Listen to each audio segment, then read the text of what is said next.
하나님이 우리를 사랑하십니다. 아멘. 네. 근데 사랑하시는데 가만히 생각해 보면은 하나님이 뭐 때문에 우리를 사랑하실까?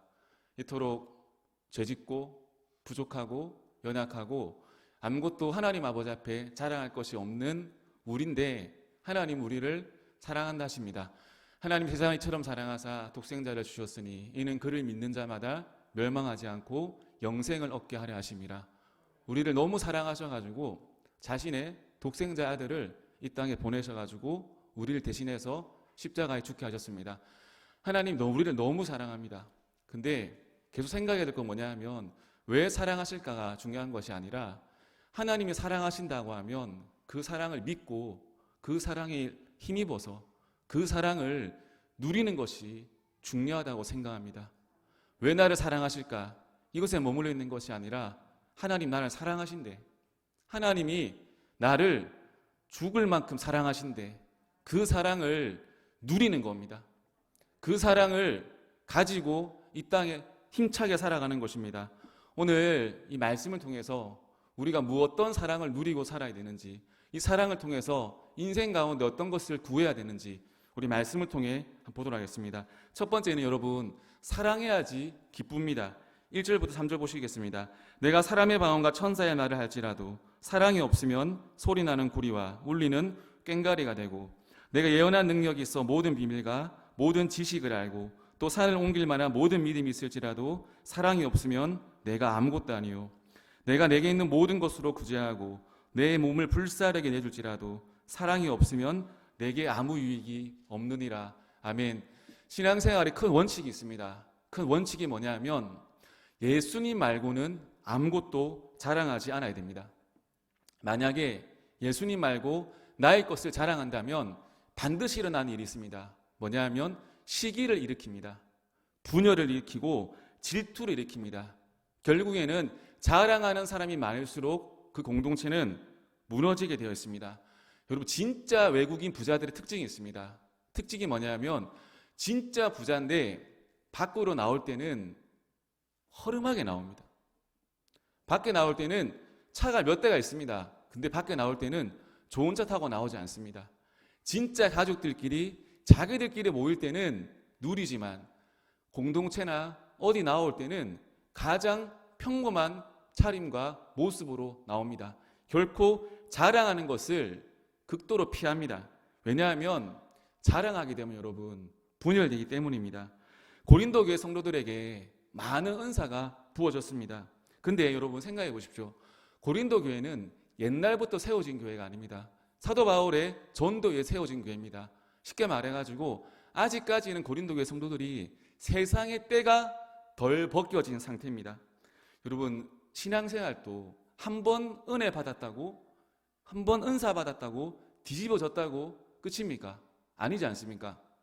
여러분, 호떡도 여러분 뒤집어진다고 바로 먹을 수 있는 게 아닙니다.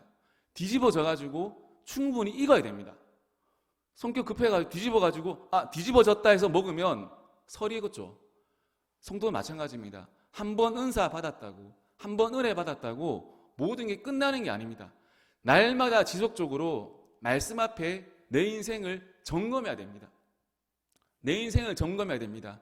내 믿음이 바르게 되고 있는 건지, 내가 상대방을 누르고 있는 건 아는 건지, 내가 상대방 앞에서 교만하고 행하는 건 아는 건지 날마다 점검해야 됩니다. 그런데 여러분, 실제로 한번 은사를 받으면 그 사람 말리기 쉽지 않습니다.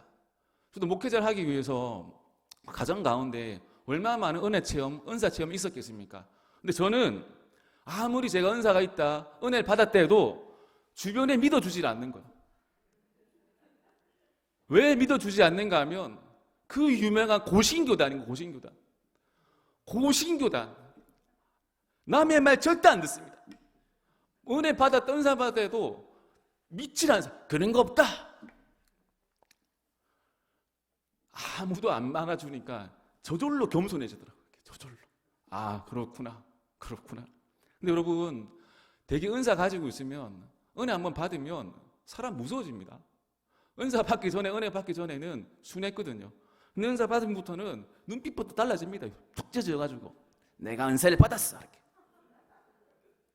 골치 아픈 거죠, 여러분. 은혜 받았다면, 은사 받았다면 어떻게 해야 되는가 하면 눈 또 이쁘게 뜨고 더 낮은 곳으로 가야 돼요. 더 낮은 곳으로 여러분 엎드려야 됩니다. 사도 바울이 다메섹 도상에서 예수님을 만났습니다. 영접했습니다. 누구보다 깊은 체험을 했습니다. 근데 이런 깊은 체험, 불이 일어나면 바로 예루살렘으로 가가지고 내가 살아계신 주님을 만났다, 나도 사도의 한 바늘을 올려달라 할 수 있는데 사도 바울은 그러지 않습니다. 어디로 가는가 하면 아라비아 강야로 갑니다. 그리고 다메섹으로 가서 3년이라는 시간을 보내고 나서 예루살렘으로 올라갑니다. 그게 뭐냐 하면 그 깊어지는 과정이 필요한 거거든요. 여러분 가운데 저는 알 수 없지만 은혜 받았다, 은사 받았다, 남들한테 말 못합니다. 근데 받았다고 하면 잠잠히 더 낮은 곳으로 가가지고 내 이 은혜가, 은사가 어디에 쓰일 수 있을까 점검해야 됩니다. 그리고 그 점검하는 기간 동안 무엇을 구해야 되는가 하면 하나님 아버지 앞에 사랑의 은사를 구해야 됩니다. 하나님, 제가 받은 은사가, 제가 받은 은혜가 사랑으로 쓰여지길 원합니다.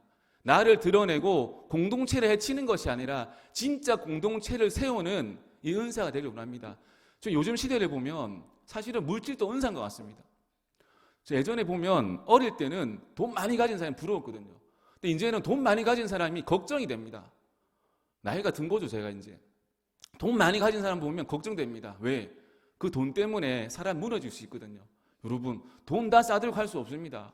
여러분, 은사가 있다면, 그 돈이 은사라, 물질이 은사라면 하나님 아버지 앞에 정말 귀하게 쓰임받기를 원합니다.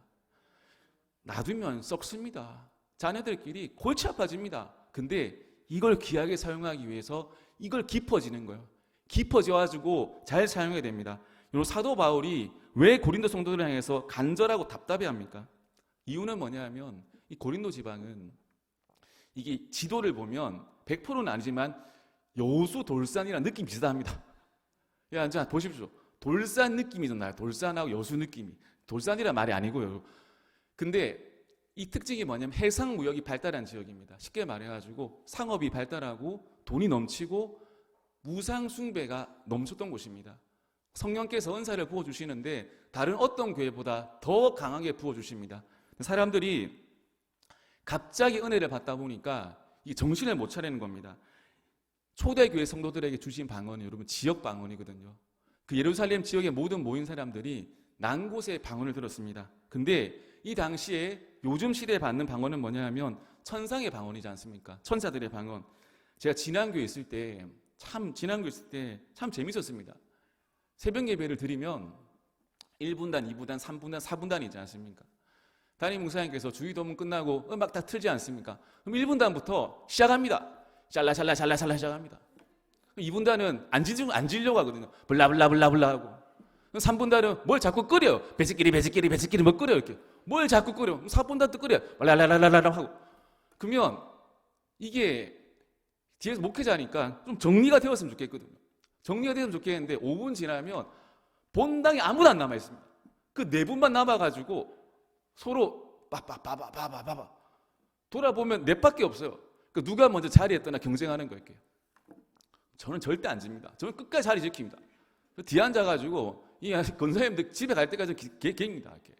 누가 가나 보자. 근데 제가 일이 많으니까 제가 지죠 항상. 근데 그때 가졌던 마음이 뭐냐면 방언 저렇게 하는 거 아닌데, 저렇게 하는 거 아무 유익이 없는데. 방언은 상대방을 살리는 은사가 아니거든요. 집에서 하십시오. 집에서 골방에 앉아서 하세요. 골방에 앉아가지고. 그리고 낮에 교회 와서 하시거나 이렇게 모임에 하십시오. 막 공예배 때 막 이렇게 하는데 다 기도하는데 혼자 막 내가 받았다 하면서 공동체를 외칩니다. 왜 그래 하는가 하면 사랑하는 마음이 없기 때문에. 여러분, 사랑하게 되면 중심이 옮겨가거든요. 내 중심에서 상대방 중심으로 옮겨갑니다. 상대방을 배려하게 돼요. 상대방을 생각하게 됩니다. 근데 사랑 없으면 어떻게 되는가 하면 모든 게 내 중심, 내 뜻, 내 마음대로 내 하고 싶은 다 합니다. 예언한 능력이 뭡니까? 요즘으로 치면 설교 능력이라 할 수도 있지만 신기한 것이 여러분, 귀신도 지난들을 다 맞추지 않습니까? 점치는 사람들, 앞일도 맞춘다고 하지만 제가 몇 달 전에 부산 해운대 갔습니다. 해운대 가는데 그 아름다운 거리에 누가 있는가 하면 우리 점친 아주머니들. 저는 그냥 안 지나갑니다. 그냥 아주머니들 한 분 한 분 눈을 마주치면서 이렇게 봐요. 그냥 안녕하세요 하고, 그러면 저기 점 보러 와요 하면 목사입니다. 아, 그럼 가시라고요. 그냥 이렇게. 근데 제가 안타까운 게 뭐냐 하면 점을 쳐도 좀 멋있게 차려입고 있잖아요. 메이크업도 하고 머리도 좀 하고, 그러면 뭐 고객도 좀 즐거운 마음 좀 보지 않겠습니까? 근데 차림새가 형편이 없어요. 머리도 무슨 거지같이 막 산발로 해가지고, 옷도 뭐 이상하게 입고 뭐 이상한 거 차고, 그 무슨 소리 가겠습니까? 그 뭡니까? 남의 인생을 맞춘다고 하는데 본인 인생은 추한 거면 추한 거. 은사도 아니고 은혜도 아니고 여러분 반거지같이, 그게 뭡니까 여러분? 받은 은사가 있다면, 여러분 가운데 은혜가 있다면 철저하게 어떻게 사용해야 되는가 하면 공동체를 살리는 데 사용해야 됩니다. 교회를 세우는 데 사용해야 되고 가정을 세우는데 온 힘을 다 사용하시길 축복합니다. 세상에서 제일 재미없는 인생이 어떤 인생인지 아십니까? 어떤 인생인가 하면 현재 모든 것을 결론 내리며 살아가는 인생입니다. 난 안 돼. 내 인생 결정났어. 내 인생은 이래. 내가 가정 이런 일 가지고 태어났으니, 이런 부모를 만났으니, 이런 대학을 나왔으니 내 인생은 다 결정이 났어. 요즘 MZ 세대라고 하죠. 저도 MZ 세대입니다. 결혼도 안 하지만 출산도 났지만 진짜 문제는 뭐냐 하면, 여러분 진짜 근본적인 문제는 연애도 안 하는 겁니다. 결혼 출산율의 문제가 아니라 아예 만남 자체를 안 가지는 겁니다. 왜 안 가지는가 하면 헤어지면 슬프기 때문에, 슬픈 걸 알기 때문에 안 한다는 거예요. 이미 모든 것을 다 결론 내리고 살아가는 겁니다. 여러분 뭐 하면 피곤해. 직장도 그렇지 않습니까? 가면 피곤해. 힘드니까 안 한대요. 일이 힘든 걸 알기 때문에 안 한다는 겁니다. 만남도 나중에 이것 때문에 복잡해질 것을 알기 때문에 만남도 최소한으로 가진다는 겁니다. 여러분 결론 내리면 살아가면 정말 슬픕니다. 결론 내리지 말고 무엇을 가지고 살아가야 되는가 하면 믿음 가지고 사랑 가지고 살아가야 됩니다. 여러분 인생은 사랑하는 마음만 있다면 그 세상은 여러분 그 사람에게 언제나 열려 있습니다. 아멘. 세상은 누구에게 팔을 벌리고 열어주는가 하면 길을, 사랑하는 마음, 살리는 마음을 가진 사람에게 세상은 길을 열어주게 되어 있습니다. 그래서 여러분 무엇을 기도해야 되는가 하면 뭘 합격하게 해주세요, 뭘 하게 해주세요가 아니라 하나님 제 마음속에 불을 싸질러 주세요. 사랑의 불을 싸질러 달라고, 불이 붙게 해달라고 좀 기도해야 됩니다. 가장 먼저 구해야 될 것은 하나님 뭐 다른 거 없어요. 뭐 합격 뭐 중요하지만 진짜 중요한 거는 가슴이 뜨겁게 해주십시오. 생명에 반응하게 해주십시오. 세상의 돈에 물질에 경력에 명예에 반응하는 것이 아니라 영혼에 철저하게 반응해달라고 여러분 기도해야 됩니다. 여러분 사랑의 불이 없으면, 사랑의 마음이 없으면 인간이 냉랭해집니다. 차가워집니다. 아무리 많은 은사가 있어도 여러분 쓸모가 없어집니다. 제 신학교 동기가 있는데요, 이 친구 정말 똑똑한 동기입니다. S대를 나왔어요. S대. 숙명여대는 아니겠죠, 이렇게 남자니까. S대를 나왔는데 우리는 공부를 펜으로 하지 않습니까? 막 펜으로 그리면서 2일은 2, 2, 3은 6 하지 않습니까? 근데 이 친구 어떻게 공부하는가 하면 책을 펼쳐놓고 눈만 보고 있는 거예요. 뭐 하냐고 하면 공부하는 중이래요. 우리는 막 앉아서 막 20분, 30분, 이러면 안 되지 하면 2시간씩 공부하고 하는데 이 친구는 20분 딱 공부하고 일어나는 거예요. 시험 치면 다 만점인 거예요. 공부는 1등인 거예요. 어떻게 공부하냐 하니까 자기는 그냥 이렇게 눈으로 찍는데요, 뭐를 이렇게 탁탁탁탁 카메라 같이. 이런 은사 있으십니까? 있어요? 없지 않습니까? 근데 이 친구 옆으로 가면 그냥 찬바람이 불어요. 이렇게 가기가 싫은 거예요. 옆에 말도 걸기 싫은 거예요. 근데 여러분 봄인데 꽃놀이 가셨습니까? 사는 게 힘들죠, 그죠? 꽃이 펴도 그래 꽃이 피는구나, 내 한 살 먹은 것만 기억나지, 그죠? 꽃이 얼마나 아름다운지 별로 관심 없으시죠? 저는 꽃을 다 찍어놨습니다. 요 앞에 있는 꽃도 찍어놨고 확대해서 꽃도 찍고 다 찍어놨습니다. 저도 뭐 쓸데없나? 근데 봄 되면 꽃놀이도 가고, 여름 되면 해수욕장도 가고, 가을 되면 단풍놀이도 가고, 겨울 되면 스키장도 가야 되는데 아무것도 안 하는 거예요. 뭐 앉아가지고 뭐 골똘히 뭐 생각만 하고 하는 거예요. 여러분 그래서 그 친구 내린 결론이 뭐냐면 복음으로 세상을 살려야 된다가 아니라 다 죽어야 된다는 거예요. 안 믿는 사람 다 죽어야 된다는 거예요. 이게 얼마나 무섭습니까, 여러분? 세상 풍조가 지금 그렇지 않습니까? 신앙생활 한다는 건 뭡니까? 신앙생활 한다는 거는 지금 여러분 세상 풍조가 뭡니까? 너도 나도 다 죽어야 한다는 거 아닙니까? 너도 나쁜 놈이고 너도 죽어야 되고 너도 죽어야 되고 다 죽어야 한다는 거 아닙니까? 여기 정치인이 있습니까 혹시? 정치인 관련된 분도 있습니까? 정신 차려야 됩니다. 요수분들. 무서운 게 뭐냐 하면 며칠 전에 아들이 그러더라고. 아빠 말살이 뭐야? 아들은 말살이 뭐야? 길 가다 현수막을 본 거예요. 제가 가서 찢어버리려다가 아빠 말살이 뭐야? 말살이 다음 세대가 보고 있습니다. 어르신들 부끄러운 줄 알아야 돼요. 말살이 뭐야? 어른들만 사는 세상이 아니지 않습니까? 애들이 봐요. 학생들이 보고요. 다음 세대가 보고 있는데 다 죽어야 한다는 거. 다 쫓아내야 된다는 거. 이게 세상 풍조거든요. 따라가면 안 돼요, 여러분. 죽어야 한다는 게 아니라 살려야 한다고 말해야 되죠. 살려내야 된다고. 저는 이 세상이 자꾸 어둡게 가는 것 같아요. 너도 죽어야 되고 다 죽어야 한다는 거예요. 단점만 찾기 바쁜 거예요. 그 사람 죽이기 위한 조건만 찾기 바쁜 거예요. 아닙니다, 여러분. 믿는 성도는 가슴 속에 사랑을 품고 그 사람 살려내야 돼요. 여러분, 무상 은사 받으셨습니까? 사랑의 은사가 넘치시 축복합니다. 죽어가는 세상을 봐야 돼요. 죽어가는 영혼을 봐야 돼요. 나를 주목하는 것이 아니라 하나님을 바라보고 사람을 생명을 봐야 됩니다. 여러분, 하나님만 자랑하시고 받은 은사가 있다면 그것을 생명을 살리는 데 쓰시길 축복합니다. 그거 최고의 기쁨입니다. 두 번째는 뭐냐면 사랑하면 살아납니다. 우리 4절부터 7절 보겠습니다. 사랑은 오래 참고 사랑은 온유하며 시기하지 아니하며 사랑은 자랑하지 아니하며 교만하지 아니하며 물에 행하지 아니하며 자기 유익을 구하지 아니하며 성내지 아니하며 악한 것을 생각하지 아니하며 불의를 기뻐하지 아니하며 진리와 함께 기뻐하고 모든 것을 참으며 모든 것을 믿으며 모든 것을 바라며 모든 것을 견디느니라. 사도 바울이 사랑은 이것이다 말할 때 첫 번째는 뭐냐면 오래 참으며. 여러분 뒤에 많잖아요. 사랑은 이것이다 이것이다. 여러분 오래 참음을 시작하면 나머지는 여러분 다 따라오게 되어 있습니다. 많죠. 나열하기도 힘듭니다. 근데 오래 참기 시작하면 뒤에 있는 모든 것들은 다 줄줄이 뱃나같이 다 따라옵니다. 여러분 게리 체프만이나 쓴 사람이 쓴 책이 있습니다. 사랑의 5가지 언어. 두 번째, 5번째 인상적인데 두 번째가 뭐냐면 사랑의 언어가 인정하는 말. 5번째는 헌신하는 행동이거든요. 사람에게 진짜 필요한 게 뭐냐면 사랑인데 그 사랑을 어떻게 나타내 줄 수 있는가 하면 그 사람을 인정해 주는 거예요. 인정해 주는 거. 부족하거든요. 연약하거든요. 안 될 거 알거든요. 근데 우리가 해야 될 일은 그 사람 인생을 판단하는 게 아니라 인정해 줘야 됩니다. 너 할 수 있다고. 너 일어날 수 있다고. 너 고침받을 수 있다고. 너 치유할 수 있다고. 진심을 다해서 그 말을 해줘야지 그 사람이 살아납니다. 여러분 그림 좋아하십니까? 빈센트 반 고흐 아십니까? 네덜란드의 그림 화가. 이분이 원래부터 화가가 아니었습니다. 이분 원래 직업은 교회 전도사였습니다. 네덜란드 사람들이 여러분 침울해요.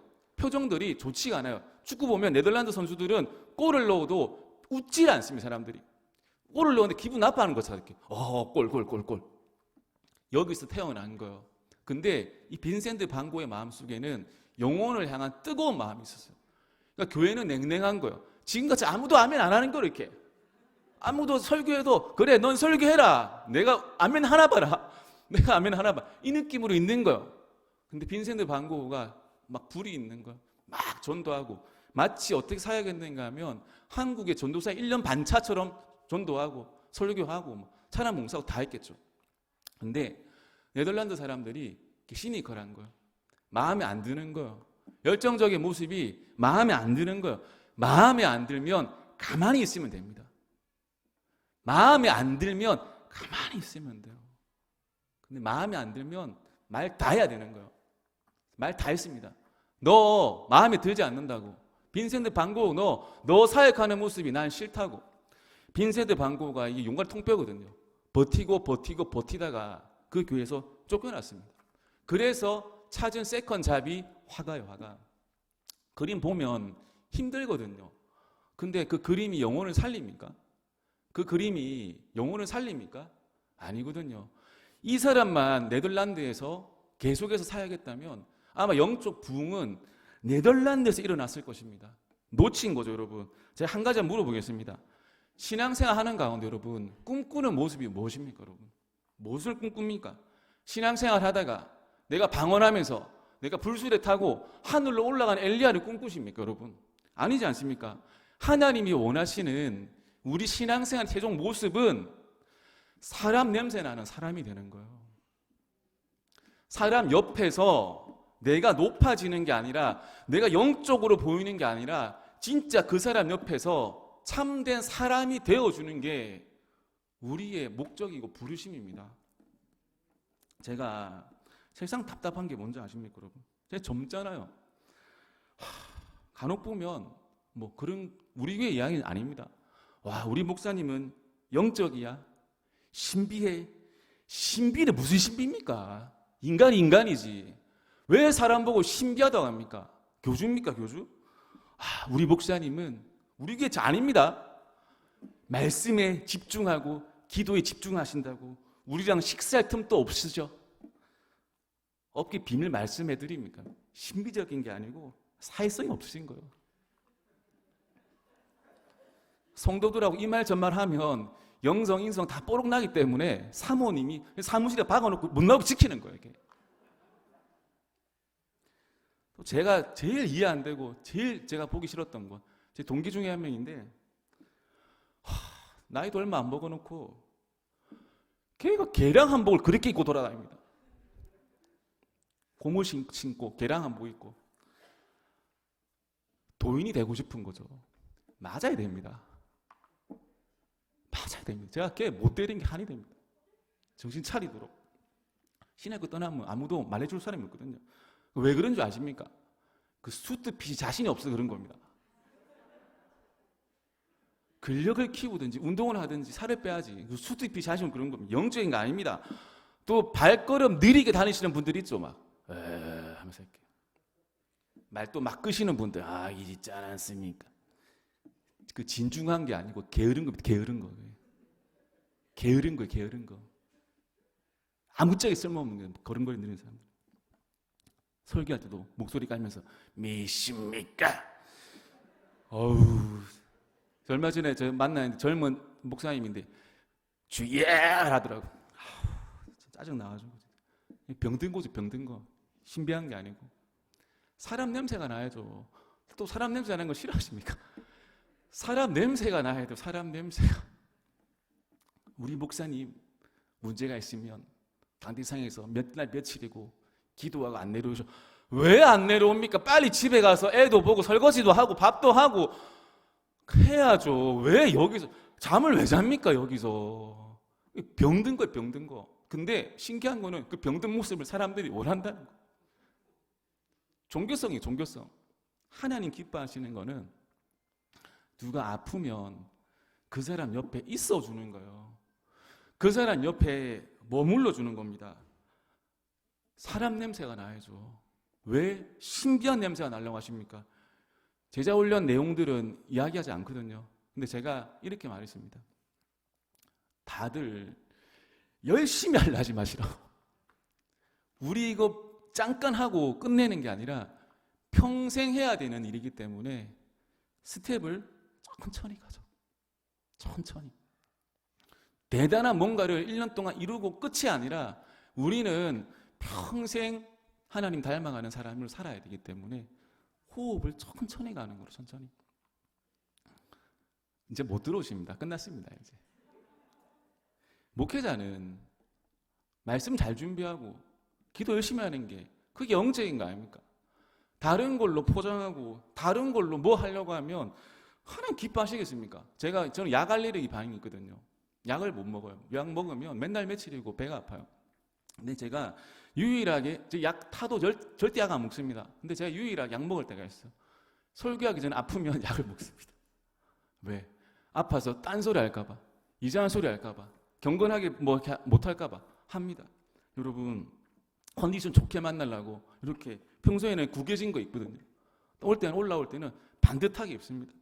여러분, 제가 저질 체력과 저질 영역에서 벗어나는 방법을 알려드립니까? 여러분 개탄 겁니다.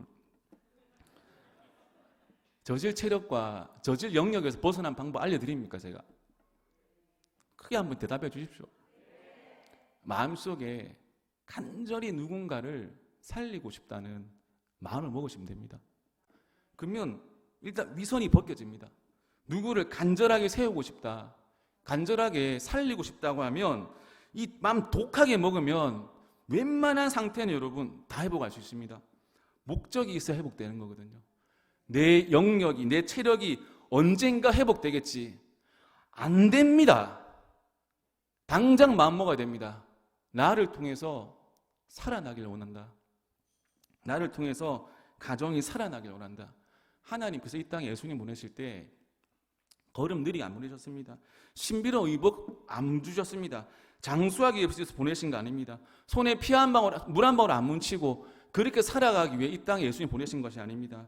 고통스럽게 살다가 사명 다 이루다가 마지막에 순종함으로 십자가 지게 하신 겁니다. 가장 인간적인 모습으로 예수님이 이 땅에 사역하셨습니다. 저는 예수님을 본받길 원합니다. 우리가 신비적으로 될 필요 없습니다. 우리가 영적인 모습처럼 보이기 위해서 목소리 깔고 좀 그런 것도 할 줄 모릅니다. 할 필요 없습니다. 주님께 매달리는 거예요.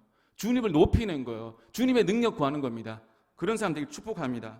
마지막 한 집사님 제 얘기를 제가 하겠습니다. 이 집사님 사업이 잘 나가셨어요. 사업이 잘 나가다가 갑자기 어려워지셨다고 합니다. 사업을 잘하다가 어려워지는 것만큼 여러분 힘든 게 있겠습니까? 제일 어려운 것 중 한 가지가 뭐겠습니까? 가족들 보는 게 힘든 거예요. 가장들은 당당한 모습을 보여주고 싶거든요. 아내에게, 자녀들에게 약한 모습을 보여주고 싶지가 않아요. 강한 모습, 든든한 모습을 보여주길 원합니다. 근데 보통의 아내들은, 우리 아닙니다. 보통의 아내들은 남편이 어려워지면 이 태도가 변하죠, 그죠? 마음이 변하지 않습니까? 여보, 이번 달 안 보러 와? 이런 식으로. 근데 이 집사님 힘든데 낮에는 회사를 어떻게 근근히 해나가고 사장님인데 밤에는 투잡, 쓰리잡을 뛰면서 몇 년을 버티셨대요. 근데 저한테 얘기해 주시면서 버틸 수 있었던 이유가 뭐냐면 아내 집사님이 그렇게 외모가 아름다우신 분은 아니에요. 근데 이 집사님은 능력이 뭐냐면 웃으면 주변 사람들이 너무너무 기분이 좋아져요. 웃어야 됩니다. 이 여자 집사님 웃으면 너무 기분이 좋아지는 거예요. 여자 집사님 아내분이 그렇게 했대요. 여보 힘내라고. 나도 적게 쓰고 그 시간 동안 함께 기도하고 예배드리고 함께 이겨낼 테니까 아무 걱정하지 말라고. 이 아내 오래 참음으로 이 남자 집사님이, 우리 김 집사님이 버티셨다고 합니다. 몇 년을 버티다 보니까 사업이 다시 풀리기 시작하는데 이전보다 더 풍성하게, 정말 상상할 수 없을 만큼 사업이 풀렸다고 합니다. 오늘 저를 부르셨어요. 그때 제가 전도사에서 막 강도사로 레벨을 업할 시기였거든요. 레벨 업하는 시기였는데 그때도 형편이 좋지는 않았습니다, 제가. 근데 지금은 좀 부끄러워요. 그때는 진짜 열심히 살겠어요. 죽을 똥 살 똥 살겠습니다. 내일 모레 주님이 오실 줄 알고. 그때 우리 아내가 마음고생 진짜 많이 했거든요. 제가 사례받으면 몰래 빼가지고 막 애들 신방 쓰고 그랬어요. 치킨 사주고 피자 사주고 햄버거 사주고. 우리 애들은 못 먹었거든요. 근데 사역하는 애들 다 먹였어요. 주님이 아십니다, 여러분. 그리고 누가 아는가 하면 사람도 알아요. 제가 그걸 알거든요. 사람이 압니다. 이 집사님이 부르셔가지고 여러분 그 골드 색깔 카드 받아보셨습니까? 구경해 보셨어요? 골드 색깔 카드? 다 있으신가요, 집에? 주시는 거요. 강의사님 이제부터 신방 갈 때 이 카드 쓰시라고. 그리고 사모님하고 애들 먹고 싶은 거 있으면 마음껏 쓰시라고. DMR이 걸작이었습니다. 요거 한도 없습니다. 이거 저한테 왜 주십니까? 저는 못 받습니다. 근데 이분이 은혜를 체험한 거예요. 은혜를 경험한 거예요. 그래서 자기가 흘러보내고 싶다고. 그리고 다 뒤에 한마디가 되게 아름다웠어요. 우리 중고등부 아이들 맡아주셔서 너무너무 감사합니다. 그러니까 죽듯이 계속 해라는 거죠, 이제. 부담스러운 카드를. 제가 그 카드를 받고 기억상 2번 안 썼던 것 같아요. 왜? 내 돈 써야 은혜 받으니까. 더 은혜 받으니까. 지금 주면 받습니다. 지금은 타락해가지고 마음이. 그때는 내 거 써야지, 없는 살림에 더 써야지 은혜 받는다 생각이. 여러분, 완벽하다고 사랑하는 게 아니라 사랑 결심하는 거거든요. 그 사람 살리기 위해서는 오래 참아줘야 됩니다. 제가 연예인 얘기해서 죄송하지만 송송 커플 아시나요? 송송 커플. 뭐 세기의 커플. 저는 그때 딱 알았습니다. 요 녀석들 오래 가지 않는다. 요것들 오래 가지 않는다. 왜? 둘 다 재산이 200억씩 된대요. 잘생겼지, 건강하지, 돈 많지, 심지어 서로 아프지도 않지. 이게 관계가 진행되겠습니까? 이게 정상적인 커플입니까? 죄송합니다. 남의 커플을 가지고 제가. 여러분, 때로는 하나님께서 우리 가정 가운데, 공동체 가운데 아픔을 주시는 게 하나님 우리를 미워해서 그런 게 아닙니다. 사실 그 아픔을 통해서 상대방을 바라보는 나의 사랑과 마음이 더 깊어질 수 있는 거예요. 이전에는 내 배우자를, 내 자녀를 깊은 마음으로 하나님의 눈으로 바라보지 못했다면 아픔을 통해서 다시 한번 상대를 바라보는 나의 눈이 깊어지는 겁니다. 그리고 그 상대방의 약함을 품고 같이 손을 잡고 갈 때, 그때 하나님께서 그 모습을 보고 기뻐하시는 것을 여러분 느끼게 됩니다. 성경에 말하는 팔복이 뭐냐면, 팔복의 핵심이 뭐냐면 심령이 가난한 자는 복이 있다. 내가 해도 내 힘으로 안 되는 인생이 복이 있다고 합니다. 왜 안 되는 인생이 복이 있다고 하냐면 내 힘으로 안 되는 것을 깨닫고 나서야 하나님께 의지하기 때문입니다. 사랑하는 성도님들, 안 된다고 무시하지 마시고, 연약하다고 손을 놓지 마시고, 연약할수록, 힘들수록, 어려워 보일수록 그 사람의 손을 잡아주시기 축복합니다. 그 모습을 하나님께서 정말로 기뻐하십니다. 우리 영광교회 모든 성도님들, 이런 하나님의 마음을 가지고 사랑하시길 축복합니다.